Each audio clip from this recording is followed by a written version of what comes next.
Time to travel back in time. Number 10. The fertility cult of Catalhoyuk. In 1961, archaeologist James Mellart pushed open a door into one of the oldest cities ever built, and what he found inside made the academic establishment deeply uncomfortable. Buried beneath the soil of south-central Turkey on the Konya Plain was Catalhoyuk, a settlement that had housed between 3,000 and 8,000 people as far back as 7500 BCE. It predated writing, predated metal, predated almost every institution we associate with civilization. And it was saturated, from its floors to its painted walls, with imagery that no one quite knew how to describe in a scholarly journal. Catalhoyuk had no streets. Its residents entered their homes through holes in the roof, climbing down ladders into spaces that served simultaneously as kitchens, sleeping quarters, and burial chambers. The dead were not removed from the home. They were placed beneath the sleeping platforms, wrapped and kept. Skulls were sometimes removed, decorated, and reburied in new locations, as if the bones of ancestors required ongoing tending. This was not a culture that separated the living from the dead, or the sacred from the domestic. Everything happened in the same room. What Mellart found on the walls of that room was harder to categorize. Painted figures included what appeared to be ithiphallic male forms, meaning figures depicted with erect phalli, alongside vulture-human hybrids presiding over headless human bodies. Recovered from the site were hundreds of female figurines with exaggerated, explicitly sexual body forms. The most famous of these, the seated woman of Catalhoyuk, now held at the Museum of Anatolian Civilizations in Ankara, shows a large female figure with her hands resting on the heads of two leopards, her body depicted with unmistakable anatomical emphasis. Mellart interpreted the entire complex as evidence of a goddess worship fertility cult, a religion built around the sacred power of the female body and its connection to birth, death, and agricultural regeneration. Later, archaeologists have pushed back. When Ian Hodder of Stanford University resumed excavations at Catalhoyuk in 1993, his team brought a more cautious interpretive framework. Hodder argued that Mellart had overread the sexual content, projecting a goddess cult narrative onto material that might be more varied and ambiguous than any single theory could contain. The debate has continued for decades, and it has never been fully resolved. What neither side disputes is the coexistence of the erotic and the funerary in the same intimate domestic space. The figurines, the painted walls, the bodies beneath the floor, all present together in rooms where people ate, slept, and raised their children. What Catalhoyuk asks us to consider is not simply what its people believed, but how differently they organized belief itself. They did not build temples and fill them with sacred objects. They built homes and lived inside their religion every hour of every day. The people of Catalhoyuk didn't separate sex, death, and the sacred into different rooms. They experienced all three simultaneously, beneath the same roof, on top of their ancestors' bones, and no amount of scholarly caution has fully explained why. Number 9. The sacred prostitution of ancient Babylon.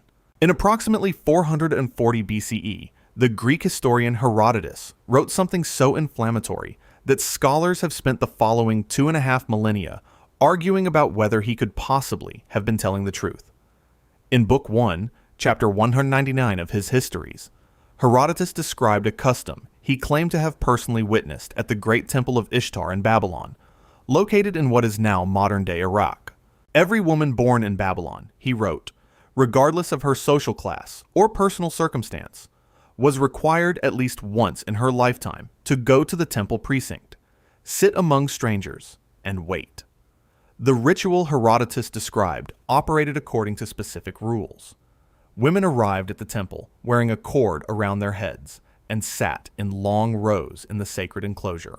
They could not leave until a stranger approached, threw a silver coin into their lap, and spoke the words, "I summon you in the name of the goddess Mylitta."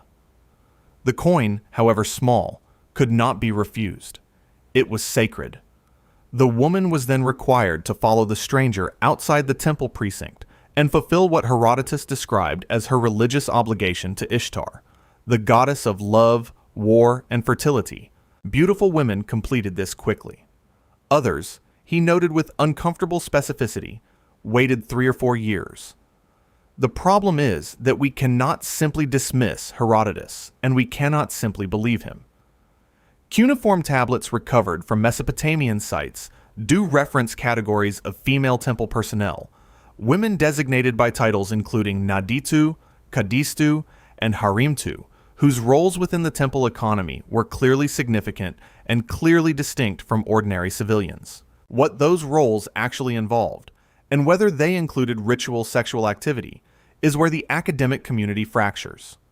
The tablets describe these women receiving rations, owning property, and participating in temple administration. They do not describe what happened behind closed doors. Assyriologist Stephanie Dalley of Oxford University and art historian Julia Asante have both argued at length that the entire concept of sacred prostitution, as Herodotus described it, is likely a Greek misreading or deliberate misrepresentation of a foreign culture's religious practices. Ancient Greek writers had a documented tendency to describe non-Greek customs as sexually transgressive, regardless of what those customs actually were. Other scholars, examining the same cuneiform evidence, have argued that the textual record is ambiguous enough that ritual sexual practice cannot be ruled out, and that academic reluctance to engage with the possibility says more about modern discomfort than ancient reality. What Herodotus recorded may be fact, fantasy, misunderstanding, or propaganda. The goddess Ishtar was real. Her temple was real. The women who served her were real, and their precise function remains genuinely, maddeningly unknown.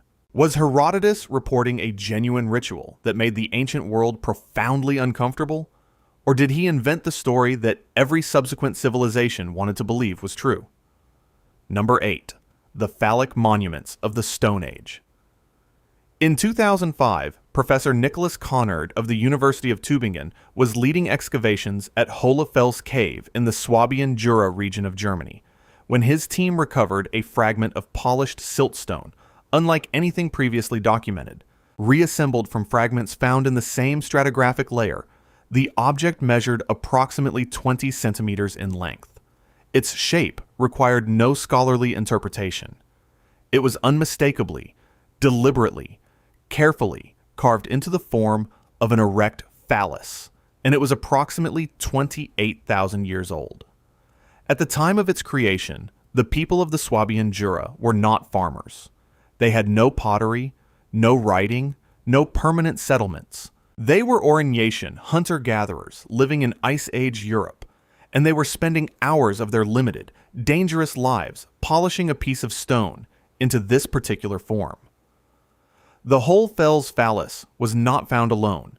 In the same archaeological layer, Conard's team recovered the Venus of Hohle Fels, a female figurine with massively exaggerated breasts, hips, and genitalia, considered the oldest known depiction of the human female body. The two objects were made at the same time, by the same people, for purposes that connected the male and female body to something their makers considered important enough to carve into permanent form. This was not an isolated practice. Across Paleolithic Europe, from the caves of southern France to sites in the Czech Republic and Spain, archaeologists have recovered phallic objects made from bone, ivory, antler, and stone. They appear in ritual contexts. They are found with the dead. They are placed at the thresholds of occupation sites. The Göbekli Tepe complex in southeastern Turkey, the world's oldest known monumental architecture, dated to between 9600 and 8200 BCE, and excavated by archaeologist Klaus Schmidt beginning in 1994, includes among its carved stone pillars at least one that bears explicit phallic imagery alongside its more frequently discussed animal carvings. By the time of ancient Rome, this tradition had become systematized into official state religion. The fascinum, a representation of a divine, winged phallus, was documented by Pliny the Elder in his Natural History as an apotropaic symbol, meaning one believed to ward off evil. Fascinum amulets were worn by children, hung in homes, and carried in military triumphal processions. Roman generals returning from conquest rode with a fascinum suspended beneath their chariot. The object that a German cave dweller carved 28,000 years ago had, by Roman times, become a tool of the state. What is genuinely difficult to explain is the consistency. Cultures separated by tens of thousands of years and thousands of miles, with no possible contact with one another, all arrived at the same object. Whatever our ancestors believed a carved stone phallus could do, protect, fertilize, ward off evil, or summon something older than any god we have since named, they believed it urgently enough to spend hours making one out of rock, in the dark, at the edge of an ice age. Number 7. The Dionysian mysteries of ancient Greece. In 186 BCE, the Roman Senate issued a decree so severe that its physical text, inscribed in bronze, survives to this day in the collections of the Kunsthistorisches Museum in Vienna. The Senatus Consultum de Bacchanalibus, as it is formally known, banned the practice of bacchanalian rites across the Roman Republic, authorized the arrest of all participants, and resulted in what the historian Livy described as thousands of prosecutions. People were imprisoned. Many were executed. The Senate described what had been happening in the nocturnal gatherings of Dionysus worshippers as a threat to the Republic itself. The rites of Dionysus, the Greek god of wine, ecstasy, and transgression, had been practiced across the Greek world and into Rome for centuries before the Senate's intervention. Initiates were sworn to absolute secrecy. What happened inside the mystery rites was considered simultaneously sacred and unrepeatable, a category of experience that could not be shared with the uninitiated. No participant left a detailed account. The secrecy was maintained with remarkable discipline across nearly 1,000 years of practice, which is itself an extraordinary historical fact. We have enormous quantities of Greek and Roman writing about virtually everything, and almost nothing about what actually occurred. What we do have is fragmentary and suggestive. Livy's account of the Senate's accusations, recorded in Book 39 of Ab Urbe Condita, describes nocturnal mixed-sex gatherings, wine consumed in ritual quantities, initiation ceremonies involving sexual transgression, and violence against those who refused full participation. The ritual processions of Dionysus, the Thyasis, were depicted extensively in Greek vase painting and sculpture, and they consistently feature maenads, female devotees, and satyrs. Male figures depicted with permanent, prominent erections in states of ecstatic physical abandon. These are not subtle artistic suggestions. They are explicit, repeated, and clearly connected to a specific religious context. The Villa of the Mysteries in Pompeii, dated to the 1st century BCE, contains a fresco cycle running approximately 17 meters around the walls of a single room. It depicts a sequence of figures, including a kneeling woman being flogged by a winged figure, a naked dancer, and scenes of ritual preparation that most scholars interpret as an initiation sequence into the Dionysian mysteries. The dominant scholarly reading is that this room was used for actual initiations. The fresco is what the initiates saw as they underwent whatever the ritual required. It is the closest thing we have to a window into those ceremonies, and it shows violence, nudity, and ecstasy in careful, deliberate artistic sequence. The Senate of Rome was not a body given to panic. Its members had governed an empire through wars, famines, and political catastrophes of every conceivable kind. When they chose to execute thousands of people over a religious ritual, they had concluded that whatever was happening in those nocturnal gatherings was genuinely dangerous to the social order they had built. What they were afraid of, precisely, they declined to put in writing. When the Roman Senate killed thousands of people to stop a religious ritual, what exactly were they afraid had been set loose? Number 6. The Sheela mystery. Carved into the exterior wall of Kilpeck Church in Herefordshire, England, a building constructed around 1140 CE by Norman craftsmen working under the patronage of the local lord Hugh de Kilpeck, is a small stone figure that has puzzled everyone who has noticed it for nearly 900 years. She is female. She is naked. Her face is grotesque, skull-like, with enormous eyes. Her legs are raised and spread, and she holds her vulva open with both hands, displaying it with unmistakable intentionality toward anyone passing through the church door below. She is called a Sheela Nagig, and Kilpeck's example is considered the finest surviving carving of its type anywhere in the world. Kilpeck is not an anomaly. Across Ireland and Britain, and in smaller numbers across France and Spain, more than 100 Sheela Nagig carvings have been documented and catalogued in the academic corpus compiled by scholars including Barbara Freitag and Joanne McMahon. These figures appear on the exterior walls of medieval Christian churches, sometimes above doorways, sometimes beside windows, sometimes incorporated into decorative programs that include saints, animals, and biblical scenes. They date primarily from the 11th to the 16th century CE. They are not hidden. They are placed where every worshiper, every priest, every passing traveler would see them, and they have been there for centuries without any official explanation. What makes the Sheela Nagig genuinely baffling is the absence of a paper trail. Medieval Christianity was a culture that documented its liturgical practices, its architectural commissions, its iconographic programs, and its theological controversies with extraordinary thoroughness. We have records of debates over the correct positioning of saints in altarpieces. We have surviving correspondence about the appropriate height of bell towers. We have no medieval document that authorizes, explains, or even acknowledges the existence of figures depicting naked women holding their genitals open on the walls of consecrated churches. The silence is complete.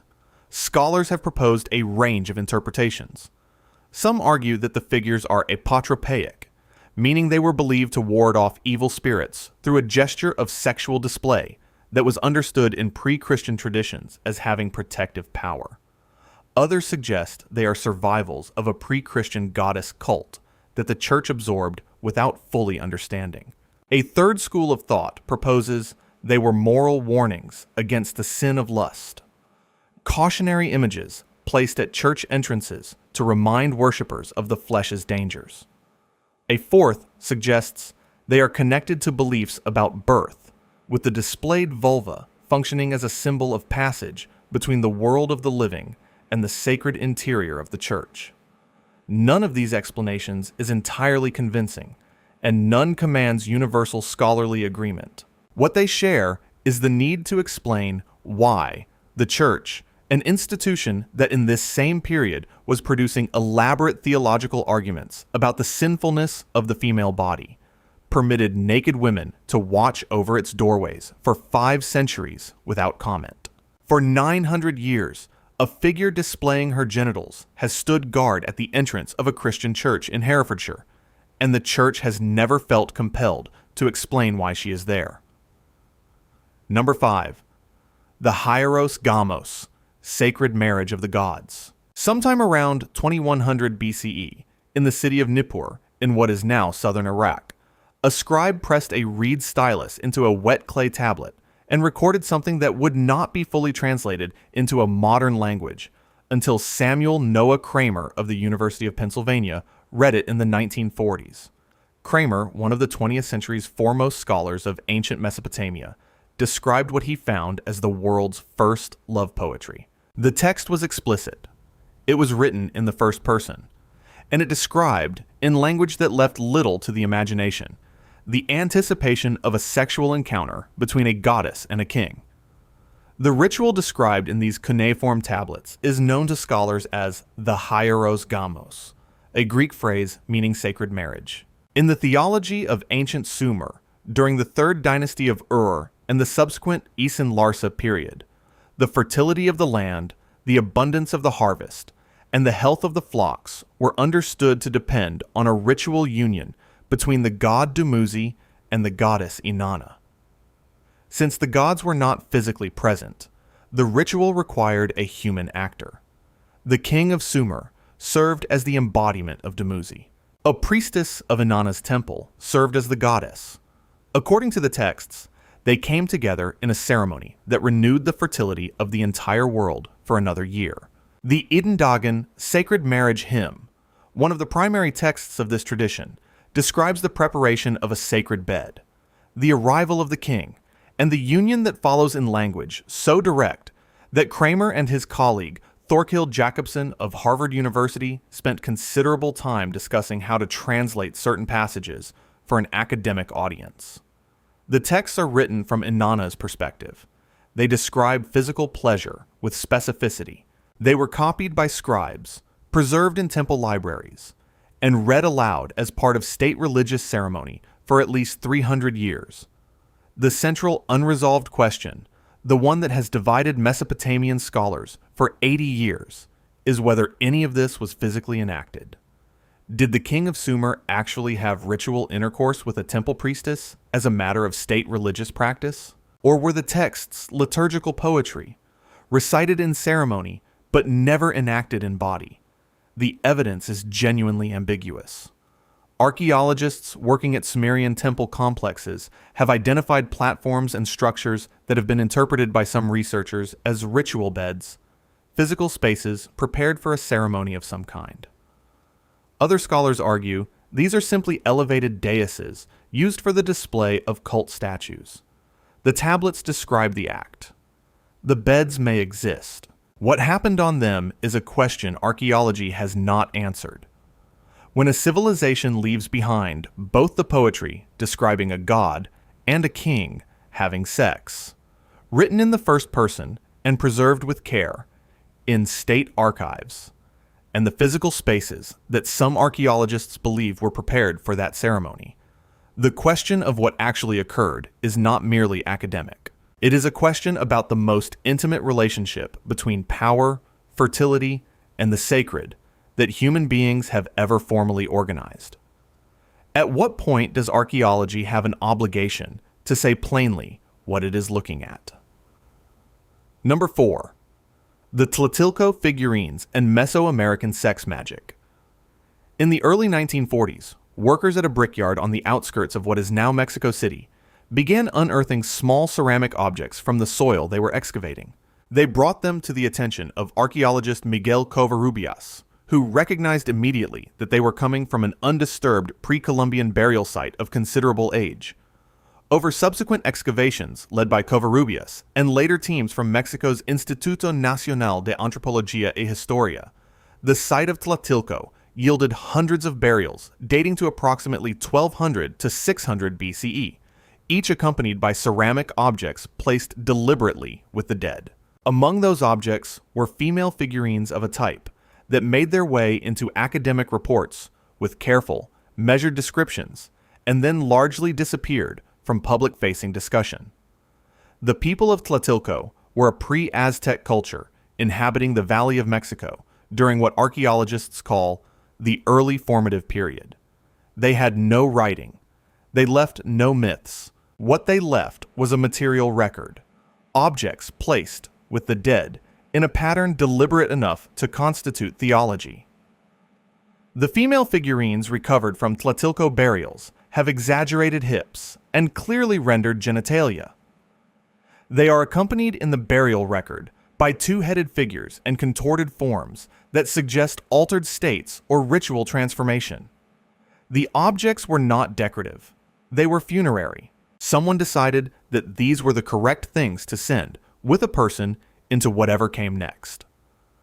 4,000 miles south and several centuries later, on the desert coast of what is now Peru, a civilization called the Moche was making ceramic objects of a radically different kind.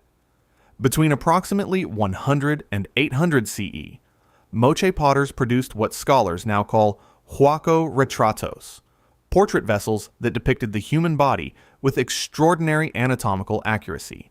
Hundreds of these vessels, held in the collection of the Museo Larco in Lima, depict explicit sexual acts. The collection, which runs to approximately 400 pieces, includes depictions of intercourse between living figures and skeletal ones, and other acts that require deliberate, skilled artistic choice to render in clay.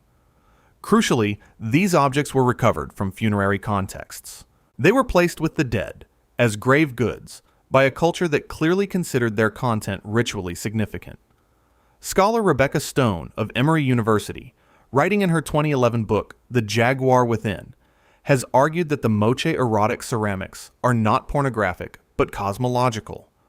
The skeletal figures represent the underworld. The sexual acts depicted between the living and the dead enact a ritual theology of death and regeneration, a belief that sexual energy could bridge the world of the living and the world of the dead, could activate regeneration, could bring something essential back from the other side. The explicit imagery is not incidental to the funerary context. It is the point of it.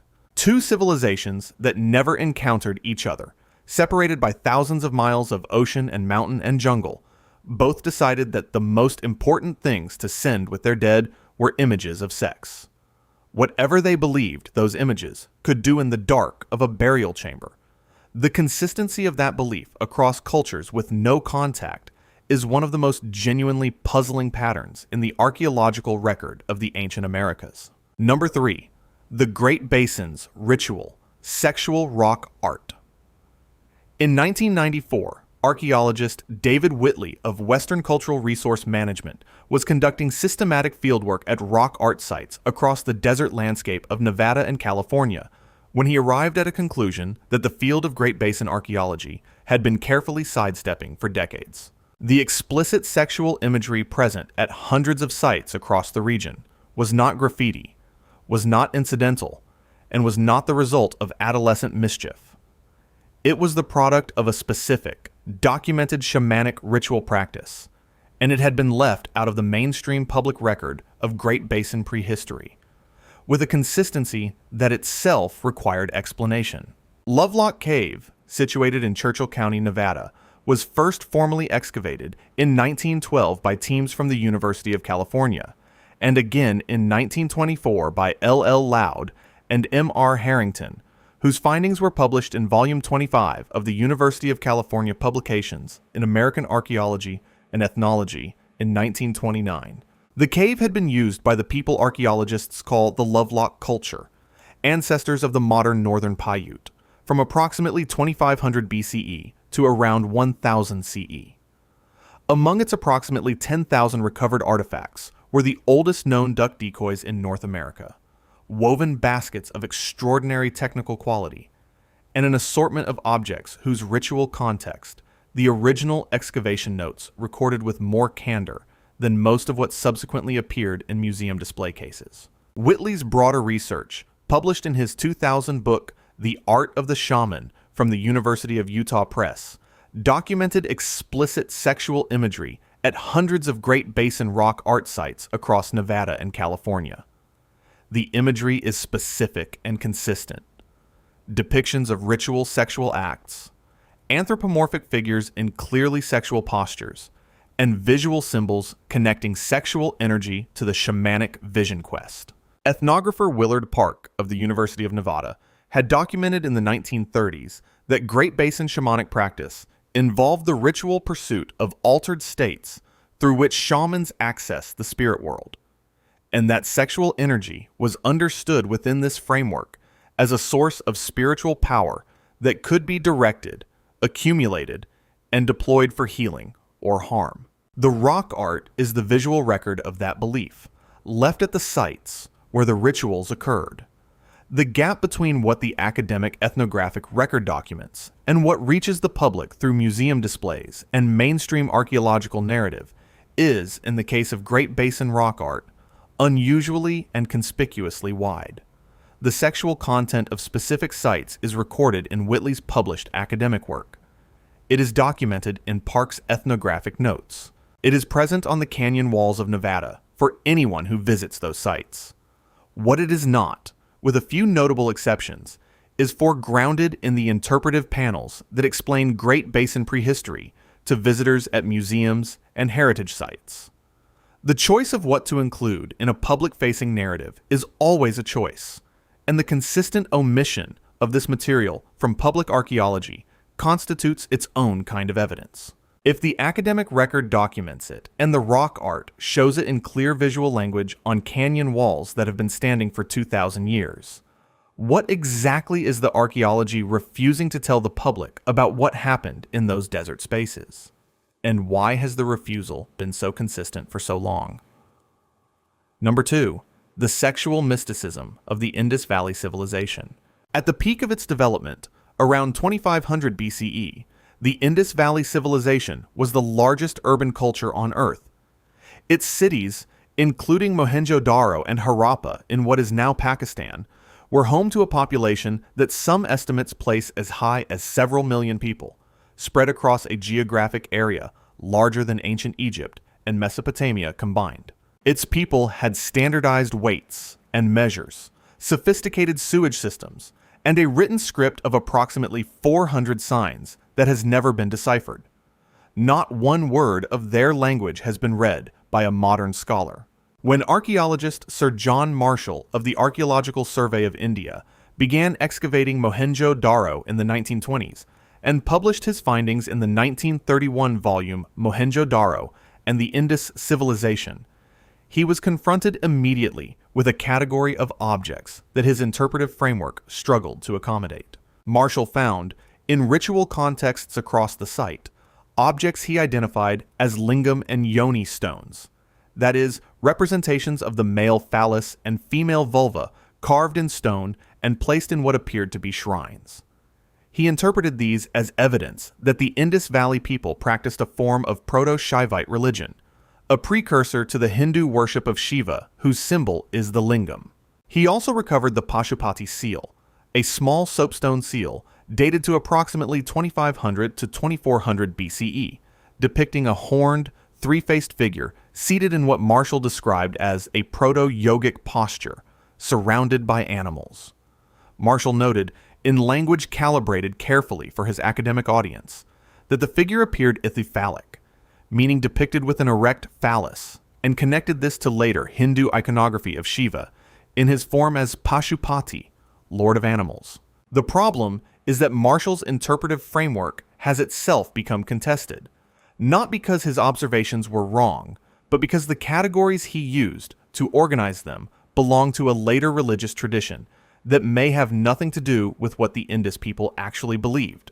Scholars including Shireen Ratnagar of Jawaharlal Nehru University have argued that the interpretation of Indus Valley sexual objects has been shaped in the decades since Indian independence and the partition of Pakistan by nationalist and religious pressures that have nothing to do with 2500 BCE.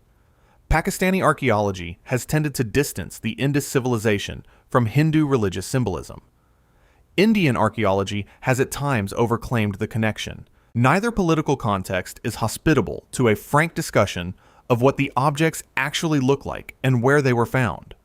What the objects look like is this: they are explicit. They were placed in ritual contexts.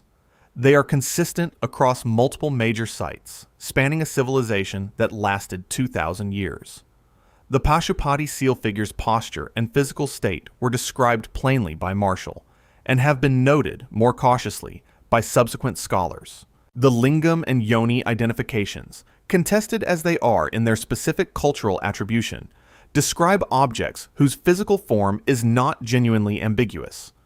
And yet the secondary literature on Indus Valley religion is notable for the care with which it steps around the most direct description of what the artifacts represent, citing interpretive uncertainty in ways that sometimes function less as scholarly caution and more as institutional avoidance. The largest civilization of the ancient world built its religious practice around objects whose form we are still not permitted to describe plainly in most public-facing archaeology.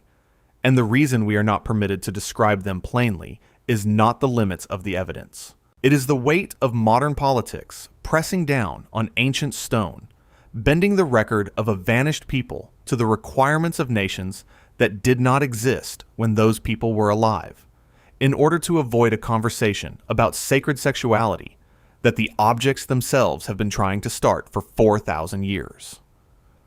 Number 1.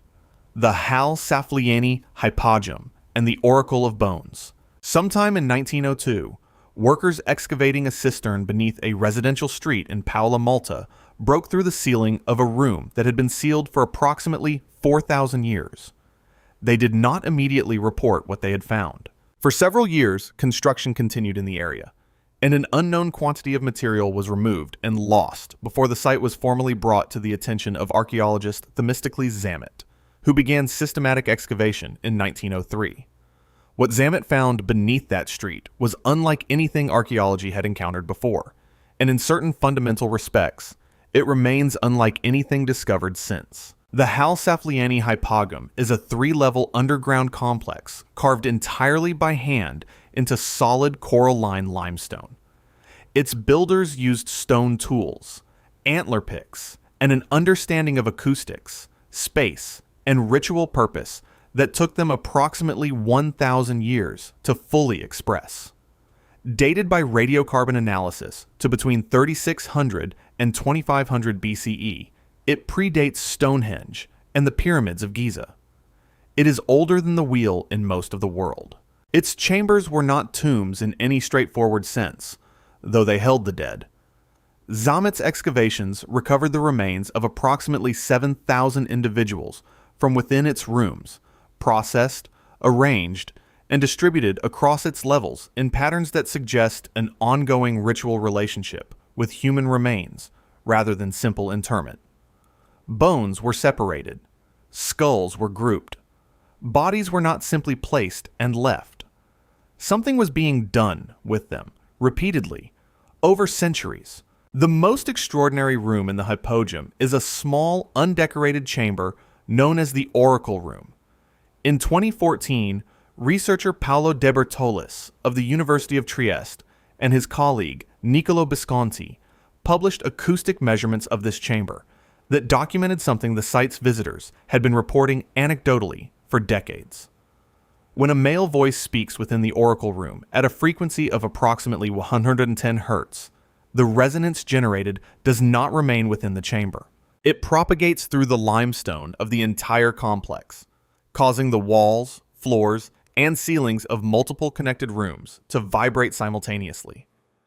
The effect on human physiology at these frequencies, particularly in enclosed underground darkness, includes documented disruption of normal cognitive function, altered perception of space and time, and in some individuals, experiences consistent with visionary or trance states. This is not metaphor. It is measurable acoustics. Similar resonant properties at the same specific frequency have been documented at Newgrange in Ireland and at other megalithic monuments, suggesting that the builders of these structures understood something about the relationship between sound, enclosed stone, the human body, and altered states of consciousness that mainstream archaeology has not yet fully integrated into its interpretation of what these places were for. Among the objects recovered from the Hypogeum is the Sleeping Lady of Malta, a terracotta figurine dated to approximately 3000 BCE and now held at the National Museum of Archaeology in Valletta. She reclines on her side, clothed, with her eyes closed and her body positioned in the specific posture of deep sleep or death. She was found in a ritual niche within the Hypogeum. She is not the only sexually suggestive object associated with Malta's prehistoric temple culture. The above-ground temple complexes at Tarxian and Guntija, built by the same civilization, have yielded phallic objects and a large, skirt-wearing cult statue whose interpretation has generated its own subdued academic controversy. The complete civilization that built all of this, that spent 1,000 years carving an underground acoustic ritual chamber and filling it with the processed bones of 7,000 people, simply stopped existing around 2500 BCE. Not conquered, not absorbed, not archaeologically explained.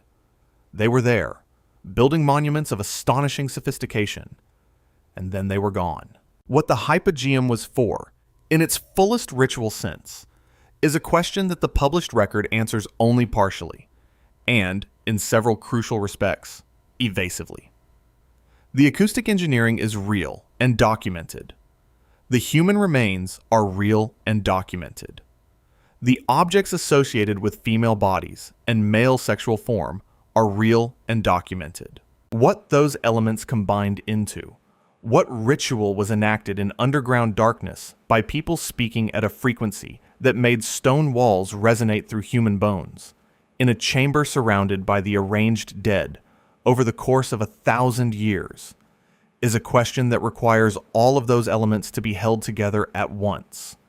And that is precisely what institutional archaeology has consistently declined to do. 7,000 people were carried into a space carved in darkness, where someone speaking at the right frequency could make the walls vibrate through their bones.